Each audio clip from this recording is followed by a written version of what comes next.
Starting to talk isn't easy when you've avoided it for as long as you can remember. Selective mutism usually begins very early in life. Megan's parents believe her problem started on a holiday swimming trip, when Megan was just 4. She spoke to somebody in the water thinking it was me. She got so upset. I've never seen anybody so upset. She was like sobbing and she was really upset. And she was really strange on that holiday.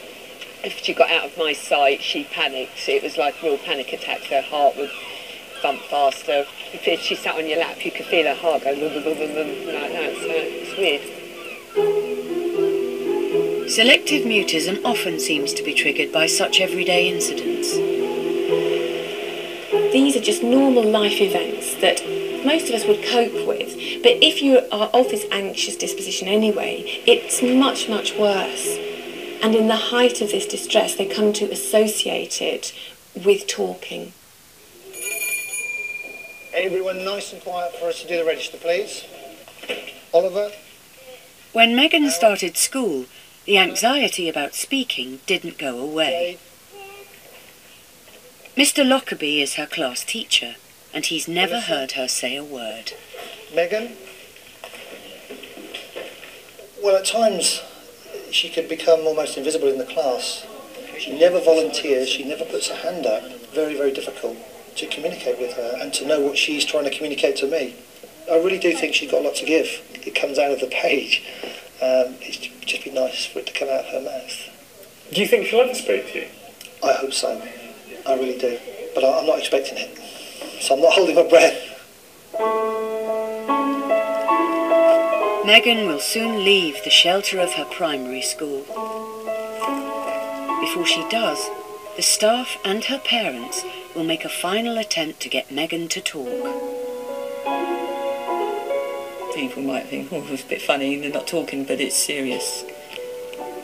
She goes to secondary school next year, so I really want her to talk before secondary school. What do you do about getting a job if you can't talk? You can't communicate, what do you do? How much do you want to speak, Megan? I think she wants to speak a lot, but she can't. I think it annoys you, doesn't it? And do you think one day you will speak?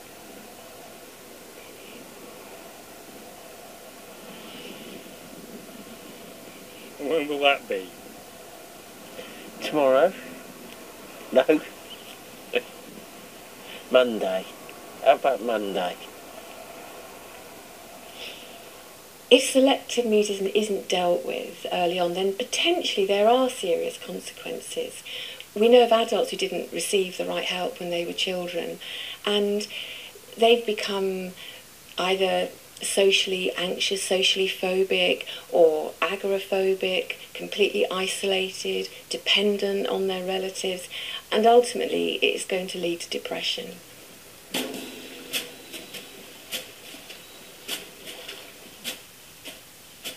Red's family are desperate for her to start talking to her granddad. Tell me what sort of granddad he is. Would you like to be able to talk to your granddad? And do you think you will?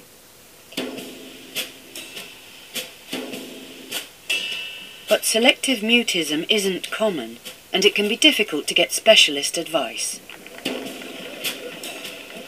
We put the family in touch with speech therapist Maggie Johnson, who has written the most comprehensive guide to treatment.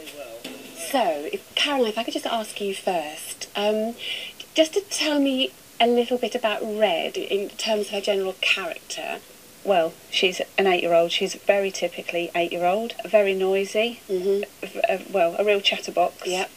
And this hasn't been the situation for you, has it, John? Certainly not. That's a shame. That must just feel so hard for It's hard to put into words, but yeah, it feels hurtful. Yeah, no, it must feel very personal. It does. It feels very, very personal.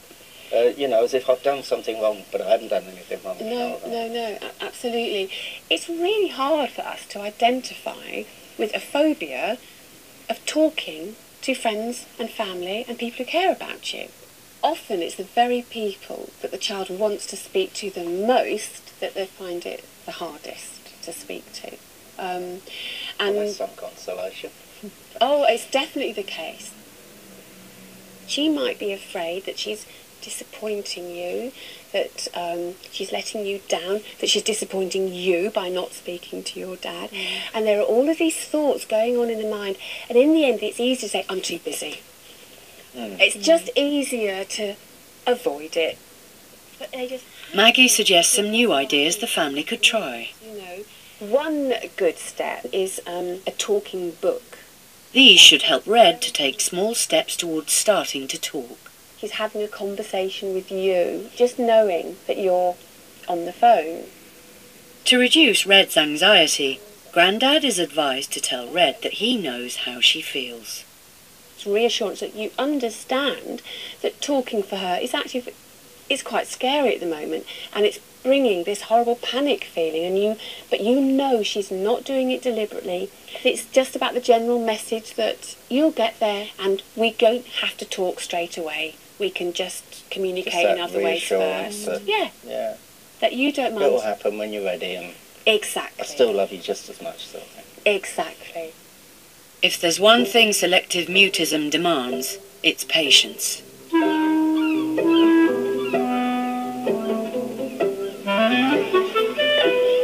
For the last 5 years, Megan has been looked after at school by a lady called Mrs. Johnson.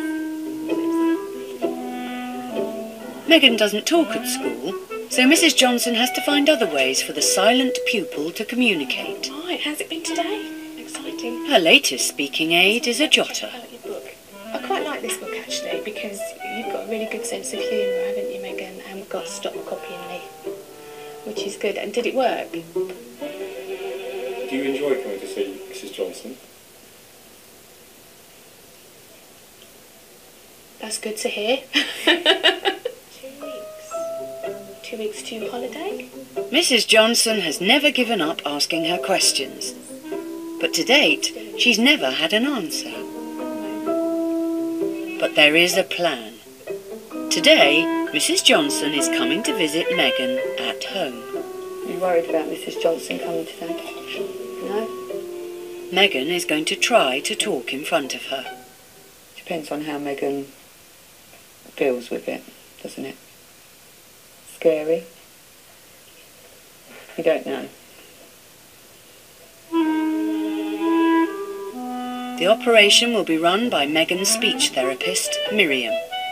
After 5 months' work, she has now heard Megan speak. My aim for this session is to let you hear her voice and maybe towards the end feel comfortable maybe answering a few little questions from you with just a yes or no, looking at you and talking to you, even if it's one word.